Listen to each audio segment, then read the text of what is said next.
आता बोला. आता का सगळे गप्प झाले? आता का घाम फुटला तुम्हाला? तोंडावरती चिकटपट्टी बसली का तुमच्या? आनंदीसाठी जीव तुटतोय ना तुमच्या सगळ्यांचा. अग बाई, तुमच्या मनाविरुद्ध लग्न केलं म्हणून तुम्हाला ती आवडेनशी झाली. तिचा दुस्वास करायला लागलात तुम्ही, हेट करायला लागलात तिला. हा आई काय बोलतेस तू?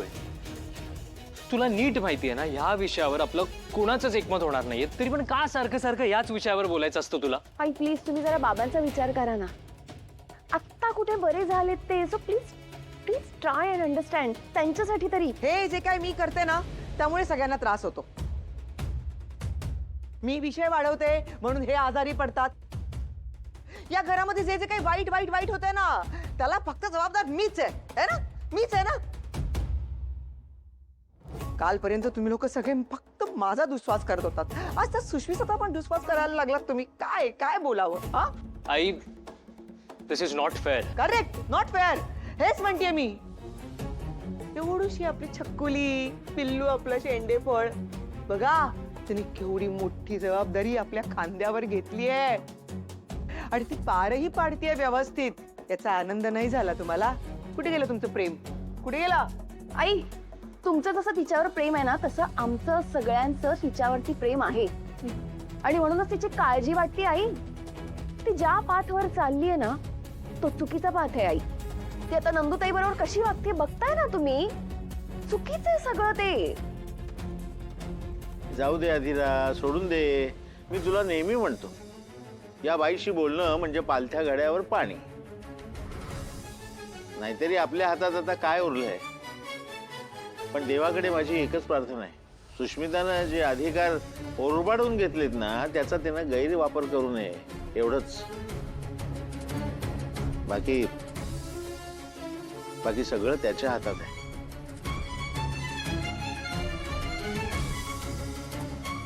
काय झालं?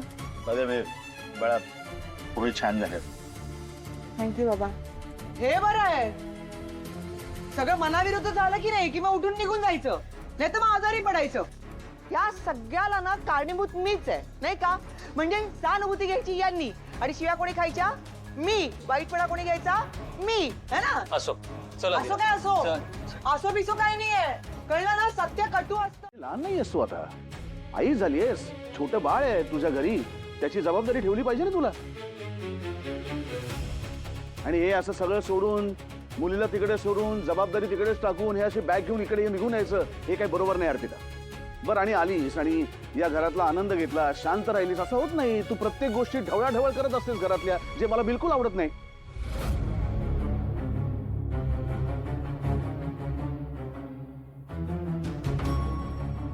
पण मी फॅमिलीच्या काळजीनेच बोलते ना दादा. हे तुझं काम आहे. तुझं काम तुझ्या संसाराकडे लक्ष देणं आहे, तुझ्या घराकडे, हो की नाही? दादा मला तिकडे बोर होतं. अरे तिकडे काहीच नाहीये करण्यासारखं. मग शोधून काढ. तुझा प्रॉब्लेम आहे ना, शोध काहीतरी प्रोडक्टिव्ह काम. एखादा कोर्स कर, एखादा प्रोजेक्ट हातामध्ये घे आणि मी आहे की तुझ्या बरोबर, तुझ्या मदतीला. आणि मला एक कळत नाही अर्पिता, घरी लहान बाळ आहे तुझ्या, त्या बाळाला घरी एकटं सोडून तू इतके दिवस कशी काय राहू शकतेस दुसरीकडे? दादा मी काही तिला वाऱ्यावर सोडलेलं नाहीये. ज्ञानी आहे तिकडे. नॅनी म्हणजे आई असते का? चुकीचा समज आहे हा. प्लीज दादा, मला माझ्या बाळाची काळजी आहे, पण मला इथली सुद्धा आठवण येत असते. अरे आणि मला सुशने बोलवलं म्हणून मी आले ना इकडे. मी तुला असं म्हणालो का कधी की इथे कधी यायचं नाही? आलेस ना आता इथे, मग छान पाहुणचार घे, सगळ्यांशी गप्पा मार, खा पी, पण परत आपल्या घरी जायचं.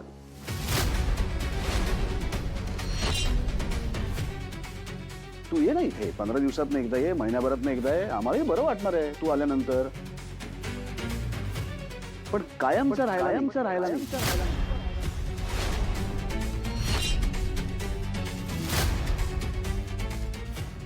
म्हणूनच मी आत्ता तुझी बॅग घरी पाठवून देणार आहे तुझ्या सासरी, म्हणजे मला काय म्हणायचं ते तुला नेमकं कळेल. दादा मला तू स्पष्ट सांगून टाक ना, तू हेट करतोस ना मला? हेट? तुला खरंच असं वाटतं की तुझा दादा तुला हेट करतो?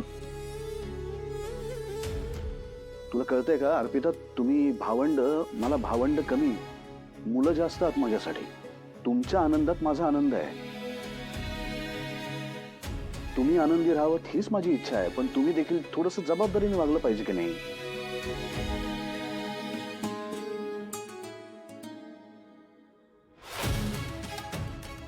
आणि हेट करण्याचा प्रश्न आला कुठे? नको रडू, कळ? आता बघ मी किती लाड करते तुझी, कसं माहेरपण करते ते बघ. सुश, जा घेऊन जाईला.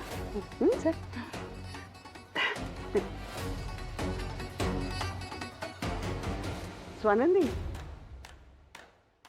पाहिलंस ना, अर्पिताला बोललीस, एवढी चिडचिड केलीस, पण काही फायदा झाला का? समरने तिचं येणं आनंदाने मान्य केलं.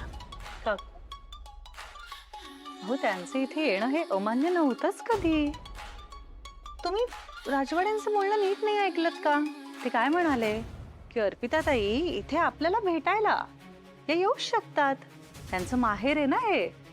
फक्त माहेरी असं कायमचं येऊन राहणं नाही झालं पाहिजे.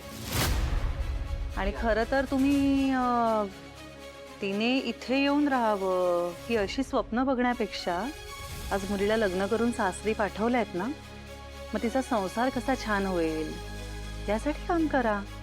आई आहात ना, आईकडनं हेच अपेक्षित असतं.